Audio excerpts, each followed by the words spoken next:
Bonjour, bienvenue dans le podcast Ta parole, mon cœur, le podcast chrétien centré sur la parole de notre Seigneur et son impact merveilleux dans nos cœurs et dans nos vies.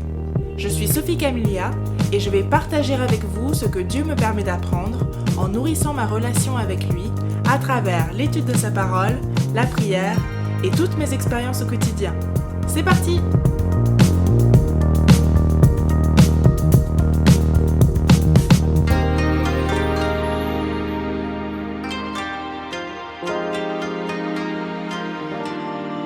Bonjour tout le monde et bienvenue dans un tout nouvel épisode de Ta parole, mon cœur.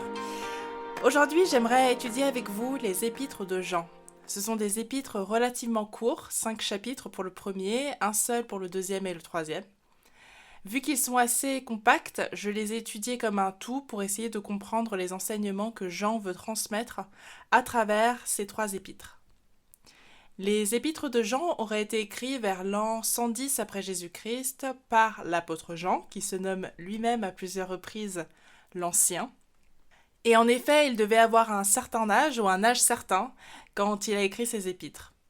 Et ce qui m'a marqué en les lisant pour cette étude, c'est son attachement à la vérité, son attachement à l'enseignement de Jésus et au contraire son aversion pour les faux prophètes, ceux qui s'éloignent de la vérité de Jésus. À travers ces 3 épîtres, 3 mots-clés principaux semblent se distinguer et sur lesquels je vais m'arrêter. Commencement, vérité et commandement. Commencement. Jésus est le commencement de notre relation avec Dieu. Jean commence son premier épître un peu comme il avait commencé son évangile. Je vais lire 1 Jean, verset 1. Ce qui était dès le commencement, ce que nous avons entendu, ce que nous avons vu de nos yeux, ce que nous avons contemplé et que nos mains ont touché, concernant la parole de vie. Et je vais lire Jean, l'évangile de Jean, chapitre 1, verset 1. Au commencement était la parole, et la parole était avec Dieu, et la parole était Dieu. Elle était au commencement avec Dieu. Toutes choses ont été faites par elle, et rien de ce qui a été fait n'a été fait sans elle. Verset 14. Et la parole a été faite chair, et elle a habité parmi nous, pleine de grâce et de vérité. Et nous avons contemplé sa gloire, une gloire comme la gloire du Fils unique, venu du Père. Donc Jésus est la parole de Dieu incarnée, parole de Dieu qui était là dès le commencement et qui a fait toutes choses. En établissant cette relation si connectée, si interconnectée, Jean révèle et rappelle qu'une relation avec Dieu commence avec Jésus. Jean rappelle tous les attributs de la parole de Dieu, la vie, la vérité, la lumière qui domine les ténèbres des hommes. Ces mêmes attributs se retrouvent donc en Jésus, vu qu'il est la parole de Dieu incarnée.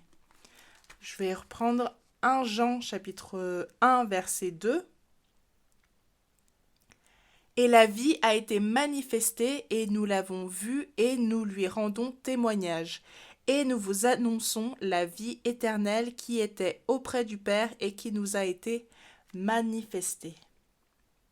La parole de Dieu a fait la terre et est venue sur terre en Jésus, pour amener la vie éternelle, la paix, la lumière sur les ténèbres. Et je vais juste répéter ce verset qui vient témoigner de ce que Jésus a été quand il est venu sur la terre pour faire son ministère. Jean 1, verset 14.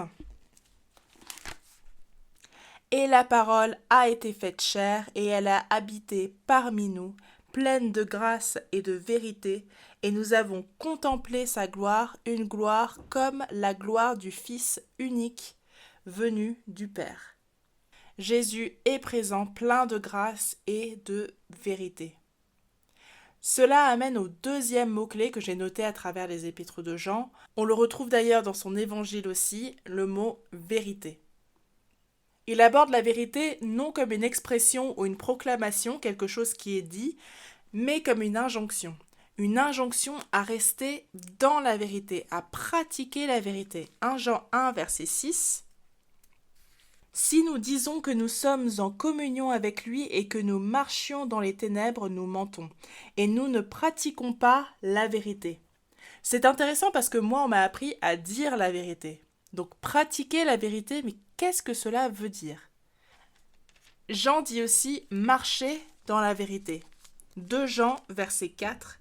J'ai été fort réjoui de trouver quelques-uns de tes enfants qui marchent dans la vérité, selon le commandement que nous avons reçu du Père. Et 3 Jean, verset 4. Je n'ai pas de plus grande joie que d'apprendre que mes enfants marchent dans la vérité. Jésus a dit « Je suis la vérité, le chemin et la vie ». Reconnaître que Jésus est la vérité, le chemin et la vie nous pousse à changer notre comportement, nos actes, pour rester au plus proche de Jésus, la vérité, et donc marcher dans ses voies au plus proche de Jésus, qui est la vérité. Il y a une expression anglaise, américaine, you gotta walk the talk. Littéralement, il faut marcher le parler. Il faut que ce qui est dit se transforme en acte et que cela ne reste pas seulement des paroles, de vaines promesses. 1 Jean 3, verset 18. Petits enfants, n'aimons pas en parole et avec la langue, mais en action et avec vérité.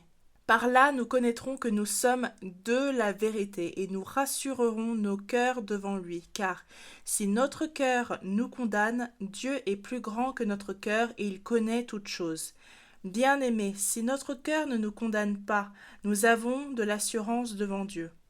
Quoi que ce soit que nous demandions, nous le recevons de lui, parce que nous gardons ses commandements et que nous faisons ce qui lui est agréable. Et c'est ici son commandement, que nous croyions au nom de son Fils Jésus-Christ et que nous nous aimions les uns les autres, selon le commandement qu'il nous a donné. Celui qui garde ses commandements demeure en Dieu et Dieu est en lui. Et nous connaissons qu'il demeure en nous par l'Esprit qu'il nous a donné. Ce qui m'amène au 3e mot-clé, le mot commandement. Il en parle à plusieurs reprises, notamment dans 1 Jean 2, verset 7. Bien-aimés, ce n'est pas un commandement nouveau que je vous écris, mais un commandement ancien que vous avez eu dès le commencement. Ce commandement ancien, c'est la parole que vous avez entendue. Toutefois, c'est un commandement nouveau que je vous écris, qui est vrai en lui et en vous, car les ténèbres se dissipent et la lumière véritable paraît déjà. Celui qui prétend être dans la lumière et qui haït son frère est encore dans les ténèbres. Celui qui aime son frère demeure dans la lumière et aucune occasion de chute n'est en lui. Mais celui qui hait son frère est dans les ténèbres. Il marche dans les ténèbres, il ne sait où il va parce que les ténèbres ont aveuglé ses yeux.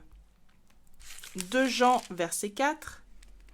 J'étais fort réjoui de trouver quelques-uns de tes enfants qui marchent dans la vérité selon le commandement que nous avons reçu du Père. 3 Jean, verset 11. Bien-aimé, n'imite pas le mal, mais le bien. Celui qui pratique le bien est de Dieu. Celui qui fait le mal n'a point vu Dieu. Bien que dans ce verset il ne prononce pas le mot commandement, Jean exhorte tout de même à rester fidèle et obéissant à Dieu par ses actes en imitant le bien. Commencement, vérité et commandement. Au commencement était la parole, et la parole s'est faite chair et est devenue parole de vérité sur la terre, parole de lumière et parole de vie. Et cette parole incarnée est venue pleine de grâce et de vérité, triompher de la mort et du péché.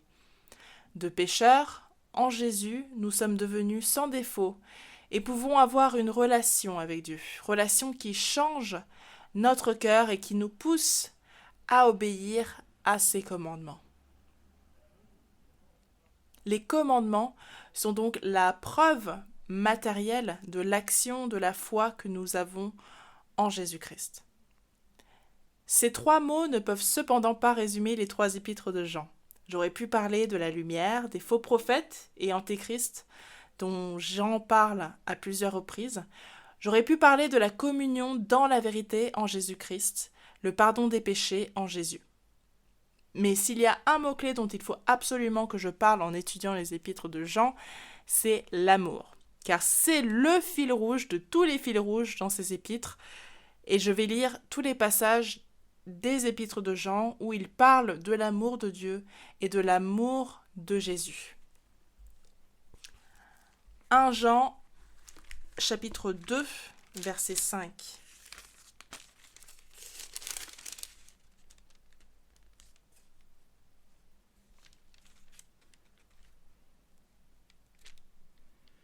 Mais l'amour de Dieu est véritablement parfait en celui qui garde sa parole.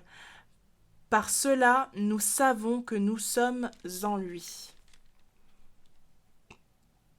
1 Jean 3, verset 1. Voyez quel amour le Père nous a témoigné, pour que nous soyons appelés enfants de Dieu. Et nous le sommes. Si le monde ne nous connaît pas, c'est qu'il ne l'a pas connu. 1 Jean 3, verset 16. Nous avons connu l'amour en ce qu'il a donné sa vie pour nous. Nous aussi, nous devons donner notre vie pour les frères. 1 Jean 4, verset 7. Bien-aimés, aimons-nous les uns les autres, car l'amour est de Dieu. Et quiconque aime est né de Dieu et connaît Dieu. Celui qui n'aime pas n'a pas connu Dieu, car Dieu est amour. L'amour de Dieu a été manifesté envers nous en ce que Dieu a envoyé son Fils unique dans le monde, afin que nous vivions par lui. Et cet amour consiste non point en ce que nous avons aimé Dieu, mais en ce qu'il nous a aimés et a envoyé son Fils comme victime expiatoire pour nos péchés. Bien-aimés, si Dieu nous a ainsi aimés, nous devons aussi nous aimer les uns les autres. Personne n'a jamais vu Dieu. Si nous nous aimons les uns les autres, Dieu demeure en nous et son amour est parfait en nous. Nous connaissons que nous demeurons en lui et qu'il demeure en nous parce qu'il nous a donné de son esprit. Et nous avons vu et nous attestons que le Père a envoyé le Fils comme sauveur du monde. Celui qui déclarera publiquement que Jésus est le Fils de Dieu, Dieu demeure en lui et lui en Dieu. Et nous avons connu l'amour que Dieu a pour nous et nous y avons cru. Dieu est amour et celui qui demeure dans l'amour demeure en Dieu et Dieu demeure en lui. Tel il est, tel nous sommes aussi dans ce monde, c'est en cela que l'amour est parfait en nous, afin que nous ayons de l'assurance au jour du jugement. La crainte n'est pas dans l'amour, mais l'amour parfait bannit la crainte, car la crainte suppose un châtiment, et celui qui craint n'est pas parfait dans l'amour. Pour nous, nous l'aimons, parce qu'il nous a aimés le premier. Si quelqu'un dit « j'aime Dieu » et qu'il haïsse son frère, c'est un menteur, car celui qui n'aime pas son frère qu'il voit, comment peut-il aimer Dieu qu'il ne voit pas? Et nous avons aussi de lui ce commandement, que celui qui aime Dieu aime aussi son frère. Et je poursuis 1 Jean 5, verset 1. Quiconque croit que Jésus est le Christ est né de Dieu, et quiconque aime celui qui l'a engendré aime aussi celui qui est né de lui. Nous connaissons que nous aimons les enfants de Dieu lorsque nous aimons Dieu et que nous pratiquons ses commandements. Car l'amour de Dieu consiste à garder ses commandements et ses commandements ne sont pas pénibles.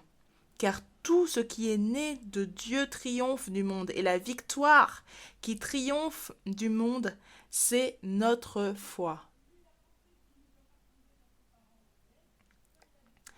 Jean parle beaucoup d'amour, de l'amour de Dieu, de l'amour de Jésus, de l'amour entre frères et sœurs dans l'Église. Et on pourrait penser que cet amour rende ces épîtres un peu romantiques. Soyons dans l'amour, aimons-nous les uns les autres. Mais un verset vient remettre les choses d'équerre cependant. 2 Jean 6, 2 Jean verset 6. Et l'amour consiste à marcher selon ses commandements. C'est là le commandement dans lequel vous devez marcher, comme vous l'avez appris dès le commencement. L'amour, ce n'est donc pas un roman à l'eau de rose, ce n'est pas de la dentelle ou juste des sentiments. L'amour, ce sont des actes et pas n'importe quels actes. Le vrai amour, c'est marcher selon les commandements de Dieu, c'est pratiquer la vérité, marcher dans la vérité. C'est très différent de ce qu'Hollywood nous dit de l'amour. Aimer, c'est d'abord se laisser toucher par sa vérité, la vérité qui est Jésus. Et cette vérité nous confond dans notre propre péché et nous pousse à la repentance. Aimer, c'est me laisser toucher par l'amour de Dieu, par sa grâce miséricordieuse, qui fait que malgré la gravité de mon péché, il veut avoir une relation avec moi. Aimer, c'est se laisser remplir par son amour, par sa parole, par son Esprit Saint, pour ensuite propager cet amour autour de nous. Et j'aimerais finir en partageant un bout de poème d'un auteur, alors certes déclaré profane, mais comme quoi la vérité peut être présente, qu'on le veuille ou non, dans certains textes. C'est un sonnet d'un poète britannique du XVIIIe siècle, il me semble, qui s'appelle Hartley Coleridge. Et le sonnet n'a pas de nom, c'est juste intitulé Sonnet 7. L'amour est-il une fantaisie ou un sentiment ? Non. Il est aussi immortel que vérité immaculée. Ce n'est pas une fleur qui se fane dès la jeunesse, des gouttes de la tige de vie, de là il grandira. Dans les régions désertes, où l'eau ne coule pas, ni les rayons de l'espoir ne trompent les ténèbres pensifs. Un feu faible et sombre qui oscille sur une tombe, qui ne montre que lui-même et l'obscurité, c'est mon amour, pourtant il ne peut mourir, ni ne changera quand bien même tout autour change. Je ne sais pas si cet auteur britannique du XVIIIe siècle était chrétien ou connaissait Dieu. Bon, ce poème n'est pas biblique du tout, mais ces vers me sont tout simplement venus à l'esprit en méditant sur ce que Jean dit sur l'amour de Dieu. L'amour de Dieu n'est pas une fantaisie ou un sentiment, non. L'amour de Dieu est aussi immortel que la vérité, cette parole de vie, de lumière, de vérité incarnée par Jésus. Aimer son prochain, c'est marcher dans la vérité et pratiquer les commandements de Dieu. Cela ne veut pas dire être parfait. Cela veut dire en revanche se renier soi-même pour laisser Dieu agir par son Saint-Esprit. Cela veut dire chercher les choses de Dieu, chercher les marques de Jésus dans les situations que l'on rencontre. Cela veut dire tout faire pour voir Jésus même dans les situations difficiles, même dans cette personne que j'aime moins, et surtout la traiter en conséquence. Parce que Dieu m'a aimé, parce que je suis connu de lui, et parce que je le connais même imparfaitement. Je vais reprendre 1 Jean 4, verset 8. Celui qui n'aime pas n'a pas connu Dieu, car Dieu est amour. Je ne sais pas pour vous, mais ce verset de Jean m'émeut de compassion pour tous ceux qui ont un cœur dur, à commencer par le mien. Parce que je pense à la paix profonde, à la guérison spirituelle et tout ce que m'apporte ma relation avec Dieu, le fait de connaître Dieu même aussi imparfaitement, mais même aussi partiellement que ce soit. Comment ne pas être ému de compassion pour ce monde qui ne connaît pas Dieu? La preuve en est dans quel état il est. Merci Seigneur pour ton enseignement et pour m'avoir montré que tu es le commencement de toutes choses, que ma relation avec Dieu commence par toi. Tu es la vérité, le chemin et la vie. Te connaître me pousse à changer ma voie pour m'approcher de tes commandements. Je veux donc te connaître plus. Et un jour, j'ai l'espérance de te connaître comme tu me connais et de t'aimer comme tu m'aimes. Au nom de ton Fils Jésus, la parole incarnée.